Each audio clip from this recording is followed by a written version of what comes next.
it's your girl Barbie J here, and we are talking about Tyler Perry's comedy drama, The Oval, Season 3, Episode 18, Next to Impossible. It was next to impossible for me to sit here and watch this whole thing. I tell you, it's really getting next to impossible to watch every episode. What do y'all think?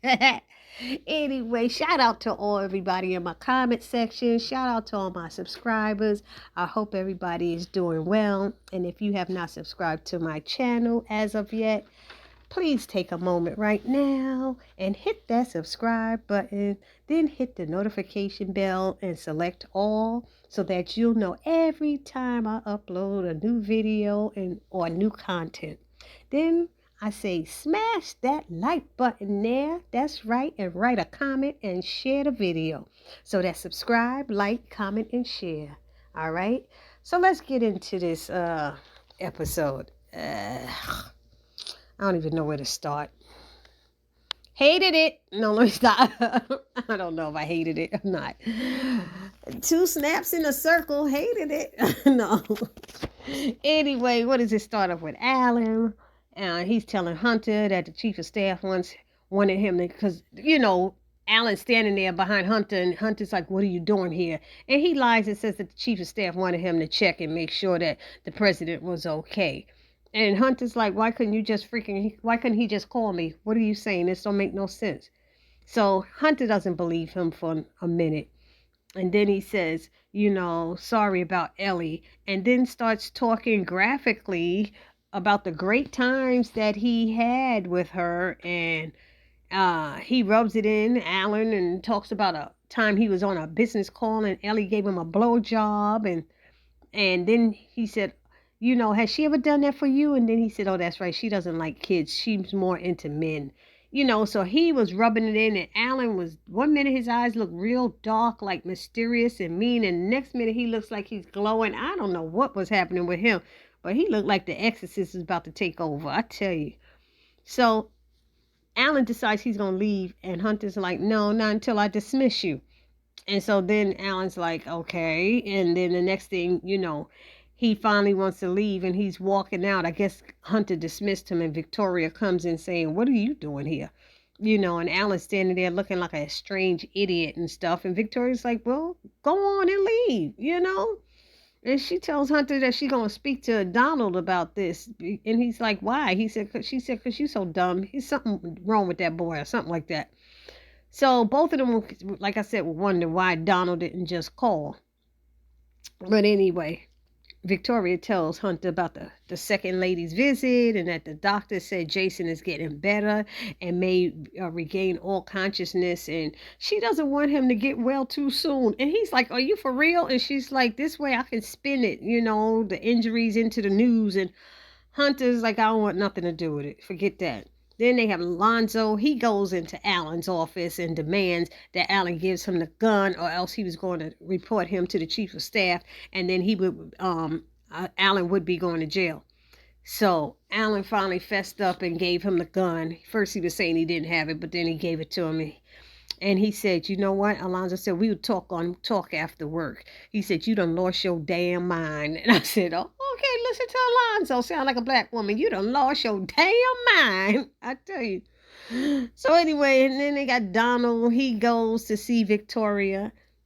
And he tells her that what he believes is happening, that he told him that Sam sent Grip home because of the incident with Jason. And she's like, that's why he sent him home? She said, that doesn't make sense. He said, that's right. That's why I told him to bring him right back. And she's like, okay.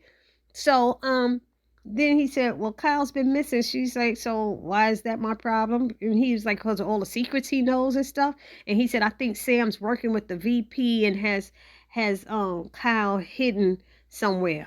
And she's like, do you know this or you think this? She's like, there's a difference between knowing and thinking. So basically, he asked her to call Sam up there and keep him busy while they search the premises looking for him. He's like, you know how to do that, right? And she just rolled her eyes at him and told him to be gone. Then they had Sharon and Barry. They're chatting on the couch, and he trying to get her to smoke from that, the weed pen or whatever, to take a couple of puffs to get the edge off. And he starts sharing his feelings for her because, and she said, every time you getting high, you start getting like this. And he's like, am I that bad? And she said, yeah, you can be. And then he was like, it wasn't that bad when Callie was here. I was better then. Now I'm going all crazy about it. She's like, whatever, bye, boy. She didn't want to hear from him. Then Donald goes into the Oval, and Hunter asks why he sent Alan in there.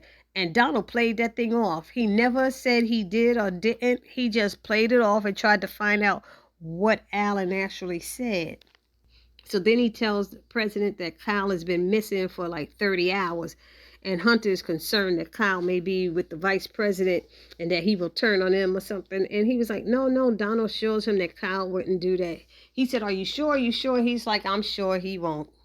Then they got Bobby and Max, and they're talking to the VP and the second lady, and they want to get Jason moved in fear that president and first lady will do something to stop him from talking and telling things when he gets better, because they know he's getting better, and they thinking they should tell the press, the public. But Max told them the public, the president and them don't give a damn about the public, so Bobby tells him, you know what, you're a good man, sir, but you're fighting evil, so you must meet it with evil. I said, he's right about that. That's the truth. So they just focused on doing what's right. And Simone says that would make her husband president. And they said, yeah, and that would make you first lady. She said, yes. But she said, we do know how to do battle in the dark, whatever that means.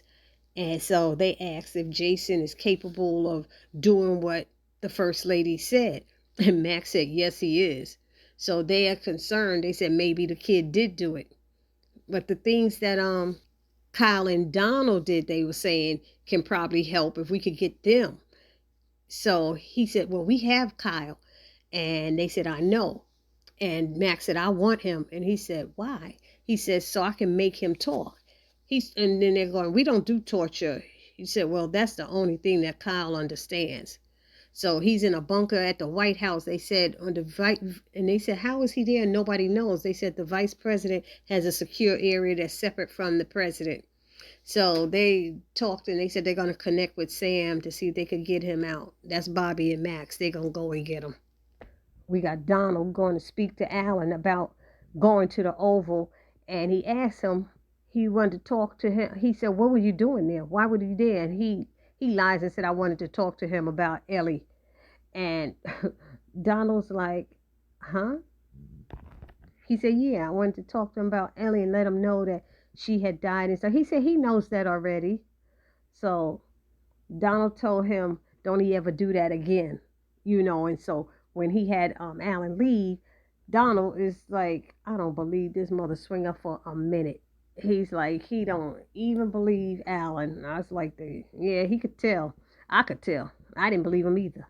Then he had Alonzo.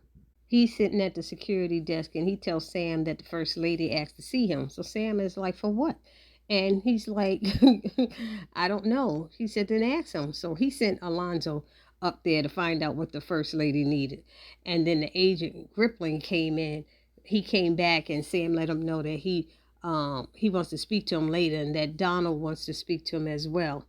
But Grip did something. He said something a little sarcastic, and Sam was like, watch yourself now, buddy. Then Alonzo gets up there to Victoria, and she's like, where's Sam? And he lies and says that he's on an assignment for the chief of staff. And she knows he's lying because the chief of staff, the one who asked her to have Sam up there with her. So she's like, is Sam trying to avoid me? Because she told him, you're lying. And he said, no, I'm not. And she said, Sam trying to avoid me. And he replies, oh, no, ma'am, he wouldn't do that. Well, then when you find him, Sam, tell him I want to see him now. At that moment, he leaves, Alonzo leaves, and here comes Priscilla. She lets the first lady know that she's leaving for the day. Is there anything I could get you? And she said, yes, your husband. We all saw that line coming. I saw it clearly coming. Well, she said, you enjoy that. Is it over between you two? She's like, yes, ma'am, so have at it. Oh, you give up that easily? You with that big old black girl booty you got? I said, what in the world? Come on now. And she was like, no, ma'am, I just know my value, and some things just aren't worth it. As she got in her face and said it, I was like, that's right. Let her know. And then she's like, oh, I'm going to find out how you know my father. She's like, ma'am, do you need anything? And she said, no, I don't. She said, and oh, ma'am, I do hope your son makes a full recovery. She goes, is that a threat? Hello? Somebody hopes your child makes a full recovery and you take it as a threat? What is wrong with Victoria, y'all? Put it down in the comment section. What the heck is wrong with Victoria? She said, why would that be a threat? Priscilla was like, this lady's nuts. And she walks away, and at that moment, there's Sam. Sam arrives, and Priscilla looks him up and down and just keeps walking. Victoria's like, oh, that she was very cold towards you. You know, he's like, ma'am, do you need anything? Yes, your wife just attacked me. Ma'am, he's with the ma'am stuff again. So Victoria asked him, what would you do if she slapped me? If she hit me or slapped me? He said, I would have to do my job. She said, which is? He said, to protect you. She said, so she wants to go towards that way. He grabs her hand. Where are you going? And stuff. Oh, to the kitchen. Why are you going to the kitchen? He's like, she said she's leaving. He said, ma'am, really? You just going there to try to provoke her, you know? And Sam lets her know that please don't do that. And so she sits him down. He wants to go and finish working. He's like, ma'am, I really must go. Ma'am, I need to sit down, ma'am. And she was like, no. And she sat him down there to talk, as we know, because Donald asked her to do that, to detain him for a while. And meanwhile, Agent Griffin gets to Donald's office, and he provides him with Donald provides him with a card key to check the bunkers, you know, because he said the only cameras they can't see is over in that area where the bunkers are, or whatever. So, and Griffin suggests that they keep Sam busy while he goes around snooping. And Donald said, oh, don't you worry about that. I got him taken care of. And he's just grinning and grinning and grinning. Like everything gonna be all right. And what else happened in this episode? Agent Griffin, oh, he does find Kyle. And he puts in the key code and it won't work. So Kyle said that damn Sam scrambled it. He's like, what does that mean? He said, meaning every time the door closes, it scrambles the code. So Kyle asked how Grip knew he was there, and then he explained. And then he asked if Donald was looking for him, and he's like, of course, you know he was looking for you. And so he also told him not to tell Sam that he found him and to stay cool. Just to stay cool. And as Griffin was leaving, he called him back and asked him for his weapon. And then he said, give me both of them. So he gave him 2 guns. I'm sitting there going, I hope Sam be wearing a bulletproof vest. We've never seen that, but it would be nice if he was. So he told Griffin he's going to burn Sam. He's going to burn him. And we see next week, Kyle is telling Sam, I'm going to get you and your wife. I mean, Priscilla ain't never did nothing to Kyle. Ain't did nothing to him, but I guess he think they so cool. His wife probably won't even care, really. She will care if something happened to Sam, but Kyle don't know their whole story, that's for sure. Anyway, then it switches over to, who is it? Richard gets home. And Nancy lets him know that Sharon's there to talk to him. And he's like, Sharon's here? And so she tells him about the president showing up at the pharmacy and that her and Dale saw it and what the president said and Kareem did by going to the police. And he's like, what? And she said, I told him. He said, you shouldn't have done that. You know, she's like, I know that now. Girl, you knew it before. You knew it before not to tell Kareem. You know who Kareem is and you know who Barry is. And those are 2 hotheads that you don't tell them stuff because they react too quickly.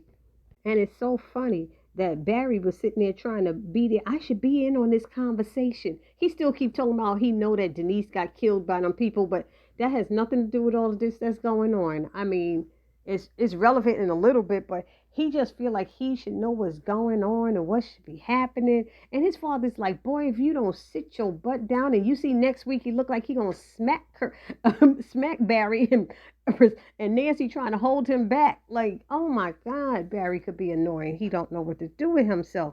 He's so jealous all the time.